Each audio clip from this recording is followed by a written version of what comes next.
The smell of pine resin never really leaves your hands. Not fully. No matter how many times you wash them, no matter how many years pass, if you've spent enough time working with wood, it becomes part of you.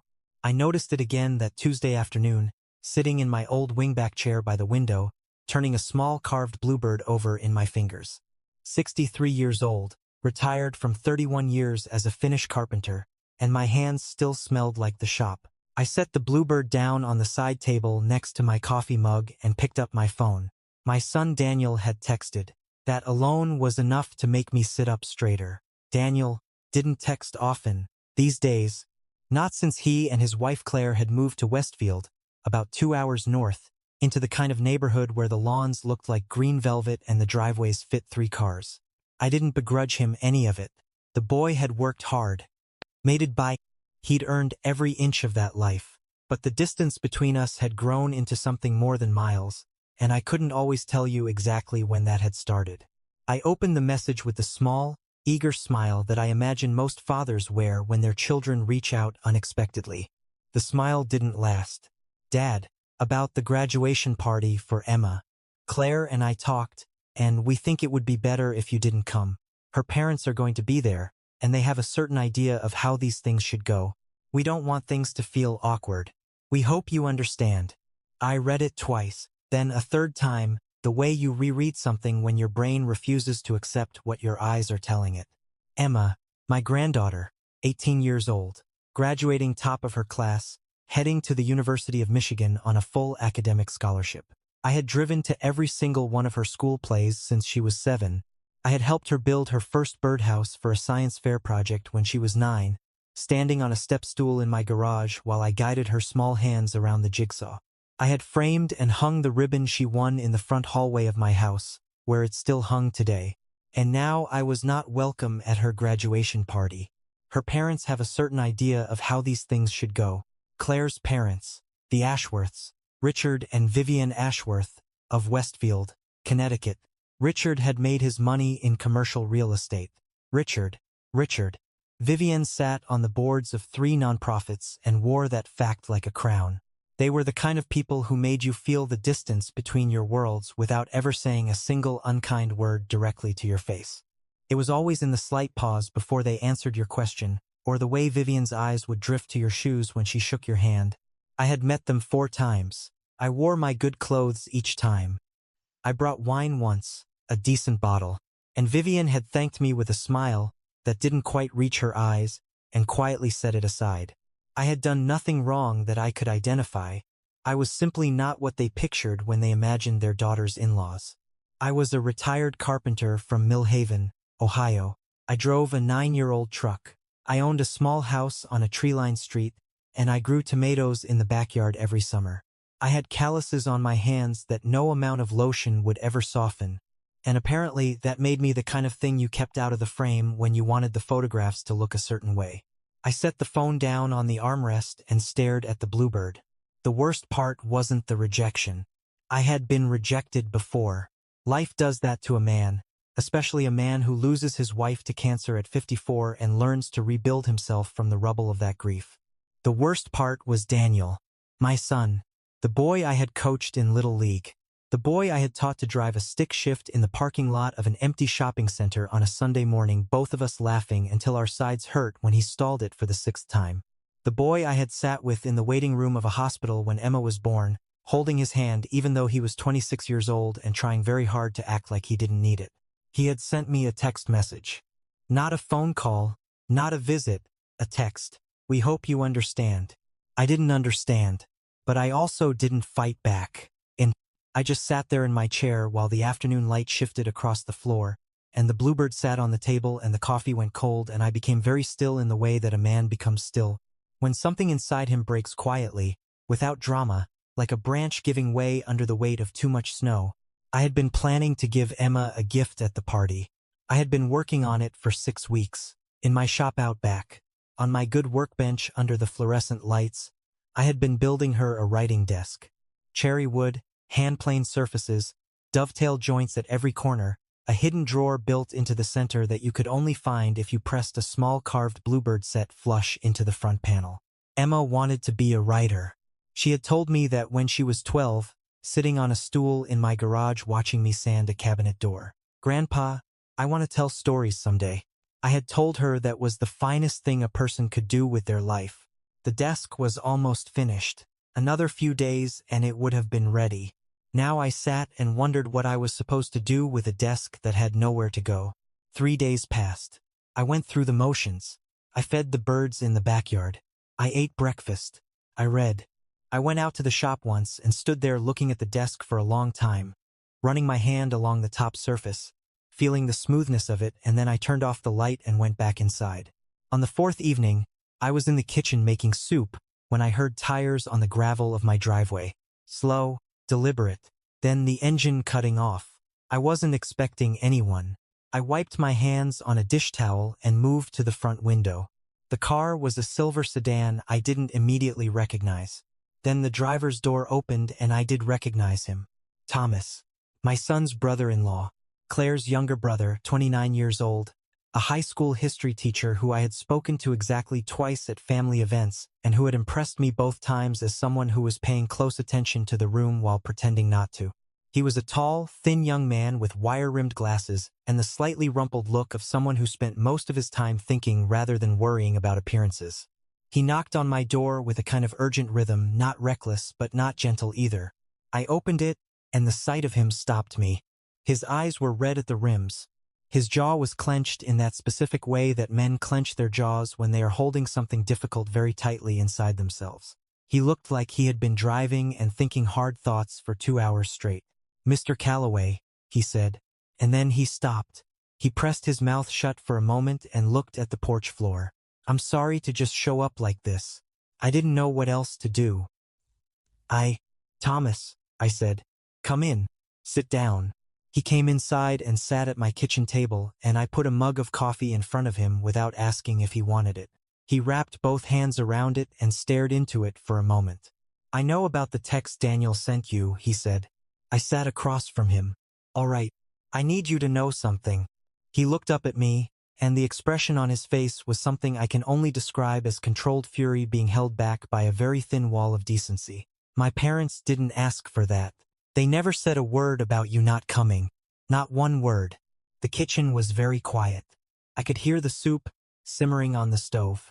"My mother asked Claire last week how you were doing," Thomas said. "She asked if you were bringing something for Emma, because she remembered that you make things with your hands and she thought that was wonderful." He set the mug down.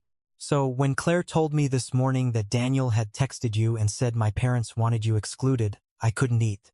I sat there at my kitchen table and I couldn't eat breakfast because I was so angry I felt sick. I kept my face calm, but somewhere underneath it the ground was moving. "There's more," he said. He took a breath. "I heard Claire on the phone 2 nights ago. I wasn't trying to listen. I was in the guest room at their house. I'd come up for the week to help with the party setup. She was in the hallway talking to Daniel, and I heard her say," he paused, looked at me steadily. She said, "The less of his family there, the better it photographs. Your father is sweet, but he doesn't fit the aesthetic. Tell him. My parents suggested it. He won't push back if it comes from them." The soup made a soft bubbling sound on the stove. I got up slowly and turned the burner down. I stood there with my back to Thomas for a moment, my hands resting on the edge of the counter. "He won't push back if it comes from them." She had known exactly what she was doing. She had chosen my son-in-law's family as the excuse precisely because she understood it would land hardest, because she knew I would absorb the shame of it quietly and go away and not make trouble. She had calculated the exact shape of my dignity and used it as a tool against me. "Mr. Calloway," Thomas said from the table. "Give me a minute," I said quietly. I gave myself a minute. I looked out the window above the sink at the backyard, at the tomato plants coming in along the fence, at the bird feeder swaying slightly in the evening breeze. Then I turned around. "Why are you here, Thomas?" I asked, not unkindly, genuinely. He met my eyes. "Because Emma loves you. She has told me about the birdhouse from Science Fair. She keeps a photograph of you and her at your workbench on her bedroom desk. She doesn't know about the text. She doesn't know you were told not to come. And she's going to notice you're not there and she's going to feel it, and she doesn't deserve to start the biggest day of her life wondering why her grandfather didn't show up. He stopped. And because what they did to you is wrong, and someone should say so to your face. He was 29 years old, and he had driven 2 hours on a Tuesday evening to sit at my kitchen table and say that to me. I looked at this young man for a long moment. I thought about the desk in the shop, the hidden drawer, the carved bluebird. The party is Saturday, I said. Yes, and Emma doesn't know I was excluded. No, I nodded slowly. Then I asked Thomas if he wanted soup, and he said yes, and we sat together at my kitchen table and ate, and I told him about the desk, and he listened to every word. Saturday morning, I was up before dawn. I went out to the shop in the gray early light, and I put the last of the finish on the desk, and I let it cure for 3 hours while I showered and dressed. Not in a suit. I didn't own a suit. I put on my good dark trousers and a pressed button-down shirt the color of slate and my clean leather boots. I looked at myself in the mirror for a moment. I, an old carpenter with a lined face and steady hands and sawdust permanently in the creases of his knuckles. I went as I was, because I had spent 63 years being who I was, and I was not going to apologize for it in the parking lot of a party. Thomas had arranged a truck from his friend to help transport the desk. We drove up together, arriving about 40 minutes into the party. The Ashworth home was large and immaculate. The backyard opened up into a wide garden space, strung with white lights even in the afternoon, round tables covered in linen, a catering setup along one edge. Everything coordinated, everything photographed. The kind of party that cost more than I made in 6 months of good years. I saw Daniel first. He was standing near the drink table with a glass of sparkling water talking to a man in a linen blazer. When he turned and saw me, the color moved out of his face so fast it was like watching a blind come down. He took a step toward me and stopped. Claire saw me a half-second later. She was standing near the welcome table adjusting a flower arrangement, and she straightened up slowly, and the expression that moved across her face was something I hadn't quite expected. It was not just surprise.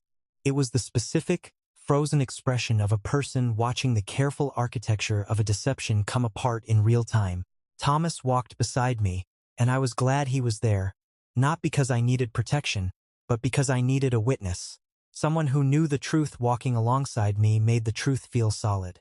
But before either Daniel or Claire could reach me, something else happened. A voice cut across the garden. "Grandpa."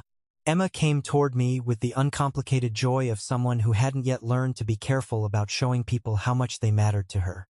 She was in a pale yellow dress, her dark hair up, a small gold necklace catching the light. She looked so much like her grandmother had at that age that I had to breathe through the ache of it for a moment. She wrapped both arms around me and I held on, and right then I didn't care about a single other thing in that garden. "I didn't know you were coming," she said into my shoulder. "I was worried you hadn't gotten the invitation." Invitation? I pulled back and looked at her face. "Wild horses," I said, which was what I had always said to her since she was small. She laughed. And Daniel arrived at my side. His voice was very low. "Dad, can we talk for a second?" "In a minute," I said, and I turned to Thomas and nodded. Thomas and his friend went back to the truck. They carried the desk into the garden, drawing curious looks from the guests, setting it down carefully on the grass near the center of the space, next to a table of gift boxes wrapped in silver paper. Emma stared at it. She walked toward it slowly. The way you approach something you're almost afraid to believe is real. She ran her fingers along the top surface, and I watched her understand the quality of it, felt wood that had been made with patience and intention. "Grandpa," she said softly, "press the bluebird," I told her. She found it on the front panel, pressed it gently, and the hidden drawer slid open. Inside, on a small square of folded paper, I had written one sentence. She picked it up and read it, and her face changed in the way faces change when something reaches a very deep and honest place inside them. She looked up at me, eyes bright. What I had written was this: "Every story you will ever tell began the day you decided you were worth listening to." She crossed the distance between us and held on to me again, and I let her. The garden had gone mostly quiet. The way gardens go quiet when something real interrupts the choreography of a perfectly planned afternoon. And Daniel was standing 5 feet away. I could feel him there without looking. When Emma finally stepped back, wiping her eyes with the back of her hand, and laughing at herself for crying. I turned to face my son, and he looked like a man who had been trying very hard to hold a door shut against something and had just felt it give way under his hands. The composure he'd been wearing like a coat was gone, and underneath it he looked younger than he had in years. He looked, in fact, startlingly like the boy in the parking lot stalling the stick shift for the 6th time. It was Claire who spoke first. She appeared at his elbow, and her voice was measured, controlled, performing normalcy for the guests who were watching. "Robert, I'm so glad you made it. There must have been some confusion about Claire." Thomas's voice came from behind me. Quiet. Certain. "Don't." She looked at her brother and something in her face closed down very quickly. Thomas looked at her for a moment. He didn't raise his voice. He didn't perform anything for the room. He spoke the way someone speaks when they are simply stating what happened. "I heard your phone call Wednesday night. I was in the guest room. I heard what you told Daniel to say to his father, and I heard your reason for it. I'd prefer not to have this conversation here in front of everyone, but if you tell him now that there was a confusion, then we're going to need to talk about what I actually heard." Claire's composure stayed in place, but only barely. It was the kind of composure that costs a great deal to maintain. And Daniel, my son, turned to look at his wife, and something moved across his face that I had not seen before, a slow, terrible comprehension, the expression of a man who has just realized that something he participated in was not what he believed it to be. "What phone call?" he said. The catering staff moved quietly at the edges of the garden. The white lights swayed very gently in the afternoon breeze. The guests nearest to us had gone very still. Thomas told him, briefly, plainly, without embellishment. He said what he had heard. He said the word aesthetic. He said the phrase, "He won't push back." He said it standing in the middle of his sister's beautiful garden in front of her beautiful party, and he said it because someone needed to, and at 29 years old he had more spine than most men 3 times his age. Daniel looked at me. I didn't speak. I didn't need to. His face was doing all the work that words would have done. End quote. "Dad," he started. "It's all right," I said, and I meant it in the specific way that all right means. I understand this, and I am not going to let it undo me, not because it doesn't hurt, but because I have survived harder things than this. "It is not all right," Daniel said, and his voice broke on the last word in a way that was real and unmanufactured and that reached me somewhere below the ribs. "I sent that text. I sent it because Claire said." He stopped, swallowed. "I should have called you. I should have asked you. And I should have." He stopped again and pressed his hand briefly over his mouth the way men do when they are holding something very difficult together. "I'm sorry, Dad. I'm sorry. I. Richard Ashworth materialized at the edge of this moment, unhurried and composed, the way men who have been quietly observing things for a long time tend to move. He was a tall, silver-haired man with the kind of face that kept its own counsel. He looked at me and he put out his hand. "Robert," he said, "I want you to know that Vivian and I knew nothing about any of this. You have always had our respect. I should have said that more plainly a long time ago." He paused. "That desk is extraordinary. Our granddaughter is going to write wonderful things at it." Vivian appeared beside her husband, and she looked at me with eyes that were clear and a little ashamed, and said, "I asked Claire specifically whether you'd be bringing something you made, because I've always admired people who make things with their hands. Real things. I'm very glad you're here." I shook Richard's hand. I thanked Vivian. I did not make a speech. I was not interested in theater. And I stayed at the party for 2 hours. I ate a plate of food and drank a glass of iced tea, and I talked to Emma for a long time about Michigan, about the dormitories and the creative writing program, and whether she was nervous and whether she was excited, and she said she was both, and I told her that was the only correct answer. I watched her show 3 of her friends the hidden drawer in the desk, watched their faces go soft with delight at the small mechanism of it, and I felt something that I can only describe as the satisfaction of having made something true. Claire and I did not speak directly again that afternoon. She moved through her party with the brittle, effortful grace of a person, pretending that everything is fine when the walls are rearranging themselves around them. That was between her and Daniel. It was not my work to do. When I left, I went quietly. I said goodbye to Emma, who held on a moment too long in the way that told me she sensed more had happened that afternoon than she fully understood.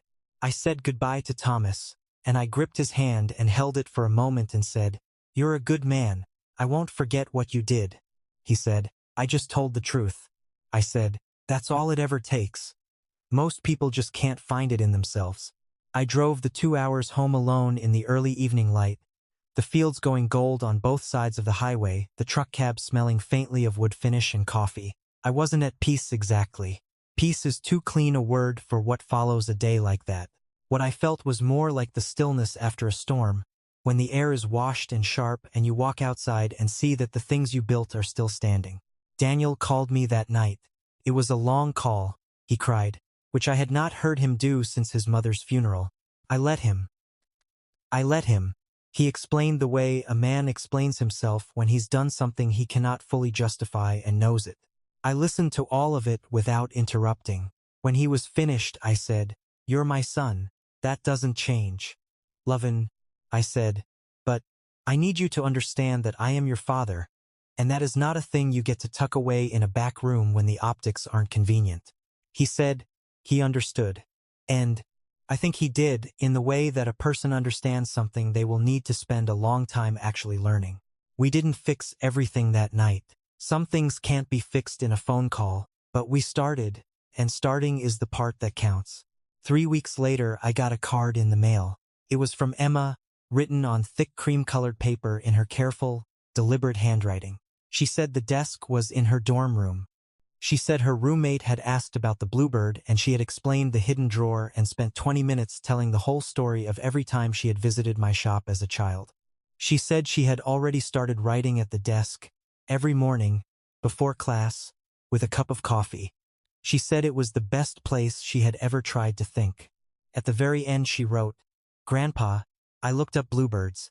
Did you know they're supposed to mean happiness? I think you knew. I think you always know exactly what you're doing." I read that card standing at my kitchen counter. Then I went out to the shop, where the light was coming in clear and even through the windows, smelling of pine and finish and the particular patience of made things. I sat down at the workbench and I thought about what to build next. I already had an idea. A small writing box, portable, fitted with a handle, with a compartment for pens, and a flat surface on top she could use anywhere. Poplar this time, lighter than cherry, better for carrying. Maybe a bird on that one too. A different bird. A new one. I picked up a pencil and started to draw.